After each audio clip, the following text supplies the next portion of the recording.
Em busca do super-homem. Evangelho de Marcos. Comentário de Mari Persona. A resposta de Pedro, "Tu és o Cristo", causava um impacto num judeu para quem tudo girava em torno da promessa da vinda do Messias, o Cristo libertador. Messias significa escolhido, do qual Davi era uma figura. O rei Davi era uma figura a quem Deus disse: "Estabelecerei a tua linhagem para sempre e firmarei o teu trono por todas as gerações." Salmo 89, de 3 a 4. Davi era um escolhido que prefigurava Cristo. Os judeus esperavam por um super-homem, um Messias poderoso, guerreiro, libertador.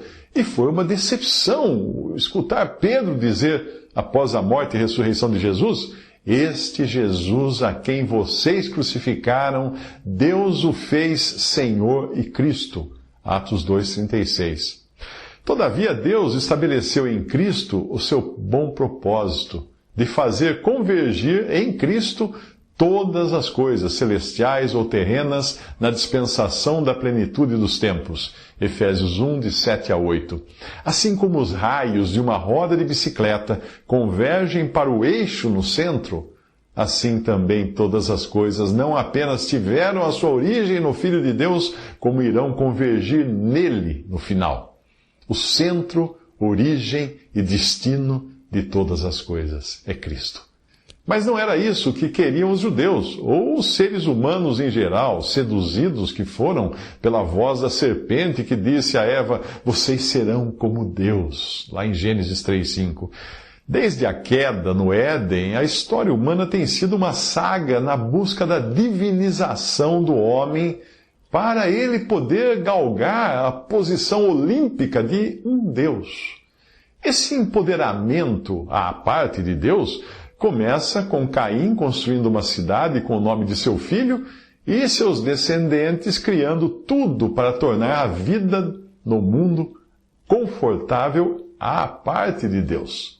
Caim afastou-se da presença do Senhor e fundou uma cidade, a qual deu o nome de seu filho Enoque. Os seus descendentes iniciariam as bases da civilização: agropecuária, artes e tecnologia.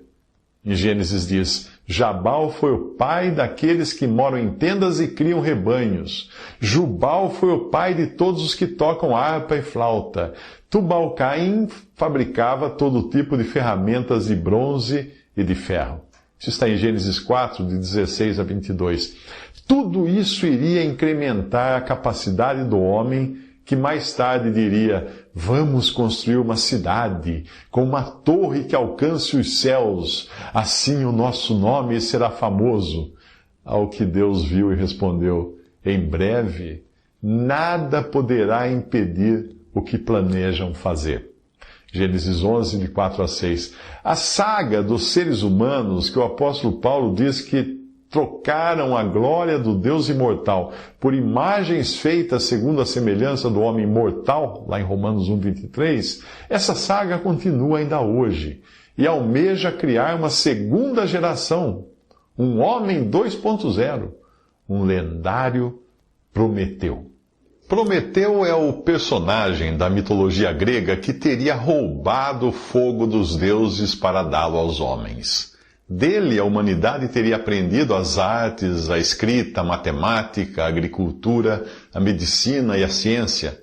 O poeta Goethe o descreve como um homem extraordinário, que quer tornar os homens à sua própria imagem para que não precisem mais venerar os deuses. Para o comunista Karl Marx, ele seria o modelo do homem perfeito. A palavra de Deus ensina que desde a queda no Éden, o grande objetivo de Satanás foi fazer o homem acreditar que poderia ser um Deus. E desde então a humanidade vem tentando se equipar para isso. E no capítulo 4 de Gênesis nós vemos o homicida Caim e seus descendentes criando a primeira cidade, a agropecuária, as artes e a tecnologia. E hoje a humanidade continua nessa saga da evolução para chegar ao homem 2.0. Você recebe sugestões depois de comprar algo pela internet? Pois é, sistemas de inteligência artificial armazenam as suas preferências para definir quem você é e transformar você em quem ela deseja que seja. Esqueça os robôs mecânicos da ficção científica. A inteligência artificial não precisa deles. Você é o corpo que ela quer possuir. Você é o filhote de Prometeu com acesso a todo o conhecimento humano ao toque dos dedos, da voz ou de sua íris. Como Deus, sereis conhecedores do bem e do mal, disse a serpente em Gênesis 3:5. O problema é que não é possível ser humano sem o senso moral que Deus nos deu. Daí a dificuldade do carro sem motorista, movido à inteligência artificial, que no caso de ser inevitável atropelar uma pessoa, ele não sabe discernir se deve desviar do homem que atravessa a rua correndo ou do marginal armado que corre atrás dele. Quem der um senso moral à inteligência artificial será o seu Deus. Você consegue enxergar o que vem por aí? Para que ninguém possa comprar ou vender, senão aquele que tiver o sinal ou o nome da besta, ou o número do seu nome. Apocalipse 13:17. E você aí preocupado com o chip. É muito mais que isso. Enquanto os homens tentam virar deuses, Deus valorizou tanto a humanidade que fez o caminho inverso. O Verbo se fez carne e habitou entre nós e vimos a sua glória como a glória do unigênito do Pai, cheio de graça e de verdade. O Filho de Deus quis virar humano para criar uma nova raça à sua semelhança e movida à vida divina. A todos quantos o receberam, deu-lhes o poder de serem feitos filhos de Deus, aos que creem no seu nome, os quais não nasceram do sangue, nem da vontade da carne, nem da vontade do homem, mas de Deus. João capítulo 1, versículo 12 ao 14. Então Jesus começou a ensinar-lhes que era necessário que o Filho do Homem sofresse muitas coisas e fosse rejeitado pelos líderes religiosos, pelos chefes dos sacerdotes e pelos mestres da lei, fosse morto e 3 dias depois ressuscitasse. Marcos 8:31. Uma frase aí é a chave para entender esse versículo e outros da palavra de Deus. A frase é: era necessário. Quando Deus acha que algo é necessário, é melhor você não discutir. A necessidade de Jesus morrer e ressuscitar é explicada em João 12:24. Se o grão de trigo não cair na terra e não morrer, continuará ele só, mas se morrer, dará muito fruto. A humanidade tenta incrementar a vida para fugir da morte, usando engenharia genética, órgãos biônicos, inteligência artificial, criogenia, etc. Mas o projeto de Deus na construção de uma nova criação é muito melhor. Ele começa pelo sucateamento do velho homem na cruz para criar o novo homem em vida e ressurreição. A ciência busca turbinar o velho corpo humano para fazê-lo durar mais e aumentar sua capacidade intelectual. É a ideia de primeiro fazer o hardware capaz de receber todo o potencial do software. Mas agora já se fala até em transplante de consciência para uma máquina. Porém, a ciência aponta ainda mais alto. Ela aponta para o sobre-humano, ao qual ela dá nome de singularidade. A ideia é que o novo homem criado pela ciência nem poderia mais ser considerado humano, mas um ser singular, imortal e com vontade própria. Nada disso deveria surpreender o cristão, pois o anticristo terá poder para dar fôlego à imagem da primeira besta, de modo que ela podia falar. Apocalipse 13, 14 a 15. A fala é uma das atividades mais complexas do corpo, e eu não me refiro aqui à voz digital, que não passa de um papagaio eletrônico, mas eu falo daquela que é produzida por uma mente inteligente. Essa imagem não é a coisa em si, mas uma representação capaz de pensar e falar. Percebe a ordem das coisas nos planos dos homens? Primeiro cria-se a imagem para depois implantar nela uma mente consciente e ela falar. Enquanto isso, Deus oferece tudo isso e muito mais àquele que crê em Jesus, com a vantagem de se receber a mente consciente antes mesmo de ser revestido da imortalidade.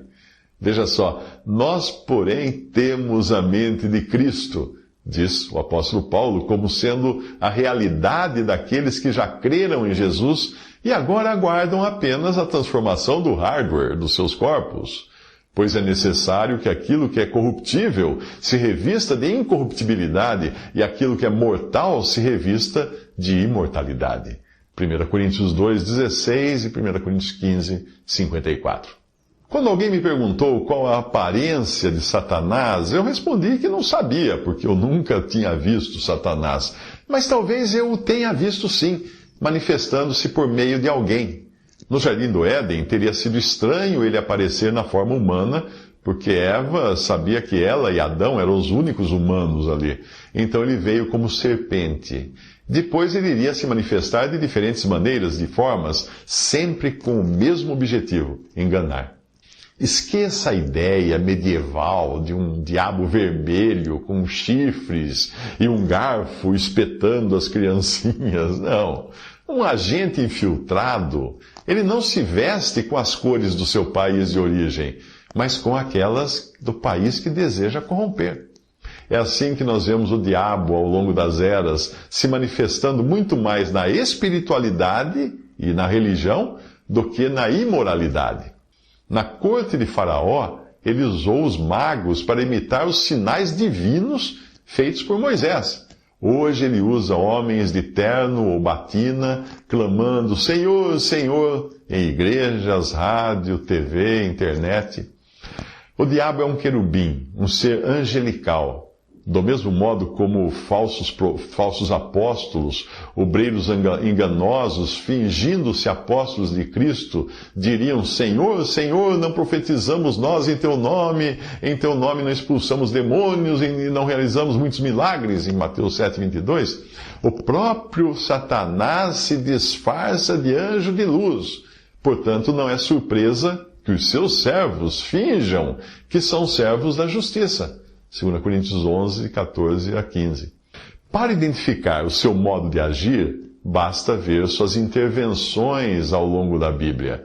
Quando Paulo diz para vestirmos toda a armadura de Deus para ficarmos firmes contra as ciladas do diabo, em Efésios 6,11, a palavra grega traduzida como ciladas é metodeia e significa truque ou malandragem.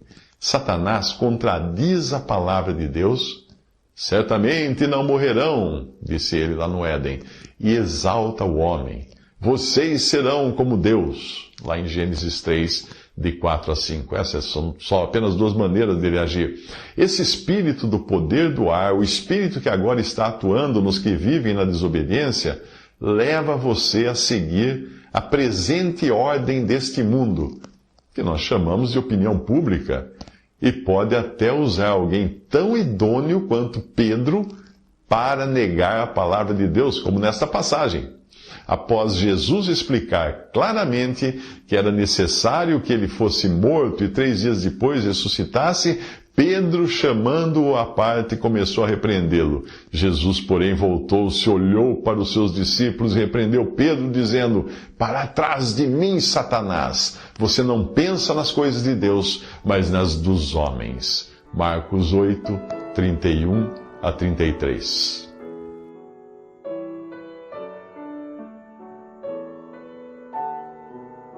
Visite Respondi.com.br. Visite também 3minutos.net.